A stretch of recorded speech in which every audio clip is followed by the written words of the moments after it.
ట్రూ9 news కి స్వాగతం. అల్లూరి సీతారామరాజు జిల్లా అరకువేలి నియోజకవర్గం కాంగ్రెస్ పార్టీ కార్యాలయంలో ఏపీ కాంగ్రెస్ పార్టీ నాయకుడు పాచిపెంట చిన్నస్వామి ఈ రోజు మీడియా మిత్రులకు ఒక ప్రకటన విడుదల చేశారు. ఈ సందర్భంగా పాచిపెంట చిన్నస్వామి మాట్లాడారు. అల్లూరి సీతారామరాజు జిల్లా కలెక్టర్ గారికి, ఐఏఎస్ అధికారులకు, గిరిజనులకు మరియు కాంగ్రెస్ పార్టీకి అపారమైన గౌరవం ఉంది. కానీ జిల్లా కలెక్టర్ గారు రాజ్యాంగంలో కల్పించిన 5వ షెడ్యూల్ ప్రాంతంలో 1/70 చట్టం గిరిజన ప్రాంతంలో చొరబాటుదారులు, నకిలీలు రాజ్యం నడుస్తుంటే నిమ్మకు నీరెత్తినట్లు మౌన ప్రదర్శన చేస్తున్నారు. ఇది చాలా దుర్మార్గం.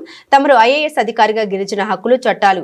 ఈ కార్యక్రమంలో ఆదివాసీ కాంగ్రెస్ రాష్ట్ర కోఆర్డినేటర్ తెలగంజి సోమేశ్వరరావు, అరకువేలి మండల కాంగ్రెస్ పార్టీ ప్రధాన కార్యదర్శి శెట్టి భగత్ రామ్, యూత్ కాంగ్రెస్ నాయకుడు సమ్మారెడ్డి, మోహన్ తదితరులు పాల్గొన్నారు.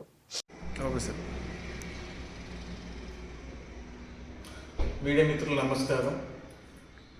నా పేరు పాచిపెంట చిన్నస్వామి, ఏపీ కాంగ్రెస్ పార్టీ నాయకుడు. ఈరోజు అల్లూరి సీతారామరాజు జిల్లా కలెక్టర్ గారికి మేము ఒకటి విన్నవించుకుంటున్నాం. ఐఏఎస్ అంటే గిరిజనులకి, అదేవిధంగా కాంగ్రెస్ పార్టీకి అపారమైన నమ్మకం ఐఏఎస్ అధికారులు అంటేనే. అలాంటిది మేము గౌరవంగానే మిమ్మల్ని అడగదలుచుకుంటున్నాం. జిల్లాలో ఉన్నటువంటి గిరిజన భూములు అన్యాక్రాంతం అవుతుంది. ఇక్కడ 5వ షెడ్యూల్ ప్రాంతము. ఈ 5వ షెడ్యూల్ ప్రాంతంలో 1/70 చట్టం ఉంది. ఈ 1/70 చట్టాన్ని మీరు పటిష్టంగా అమలు చేయడంలో పూర్తిగా విఫలమయ్యారనేసి మేము మిమ్మల్ని చేయడం జరుగుతుంది. ప్రతి మండల కేంద్రాల్లో గిరిజన భూములు నకిలీ వ్యవస్థలో, ఆక్రమణదారులు, చొరబాటుదారుల్లో చొరబాడుతుంటే, పెద్ద పెద్ద భవనాలు గిరిజనేతలు కడుతుంటే పత్రికల్లో ప్రకటనలు ఇస్తున్నా, తమకు స్వయంగా వచ్చి అర్జీ పెట్టుకున్నా మీరు ఎందుకు పట్టించుకోవట్లేదు? రెవెన్యూ సిబ్బంది కొంతమంది కాసులు కక్కుర్తిపడి అవినీతికి పాల్పడుతుంటే మీరు దాన్ని ప్రోత్సహిస్తున్నారా? ఇది చాలా దుర్మార్గం.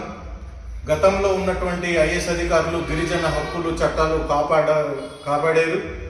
మీరు దీనికి విరుద్ధంగా మీరు గిరిజనుల వైపా, గిరిజనేతల వైపా అనేది తేల్చాలని ఈరోజు కాంగ్రెస్ పార్టీ నుండి ప్రశ్నిస్తున్నాం. దీని మీద మేము ఈ కూటమి రాష్ట్ర ప్రభుత్వానికి మేము సిబిఐ ఎంక్వైరీ చేయండి.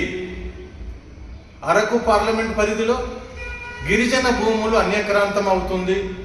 గిరిజన ప్రాంతంలో చొరబాటుదారులు వచ్చారు. గిరిజన ప్రాంతంలో బినామీ వ్యవస్థ, నకిలీ వ్యవస్థ నడుస్తుంది. వీటిని అరికట్టాలి, సిబిఐ ఎంక్వైరీని వేయాలి అనేసి మేము ఈ సందర్భంగా డిమాండ్ చేస్తున్నాం. ఇదే సందర్భంలో ఐటీడీ అధికారులు ఉన్నారు. కలెక్టర్ గారి కంట్రోల్లో ఉన్నటువంటి అధికారులు, మీకు సర్వాధికారులు ఉన్నాయి. మీ అధికారాన్ని దుర్వినియోగం చేస్తున్నారు. మీకు వచ్చినటువంటి కంప్లైంట్లో మీరు ఎన్ని పరిష్కరించారు? 1/70 చట్టం కోసం కానీ, ఎల్టీఆర్ కేసులు కానీ ఎన్ని పరిష్కరించారు? శ్వేతపత్రం విడుదల చేయాలనేసి ఈ సందర్భంగా మేము డిమాండ్ చేయడం జరుగుతుంది. జై కాంగ్రెస్, జై జై కాంగ్రెస్, జై కాంగ్రెస్, జై కాంగ్రెస్.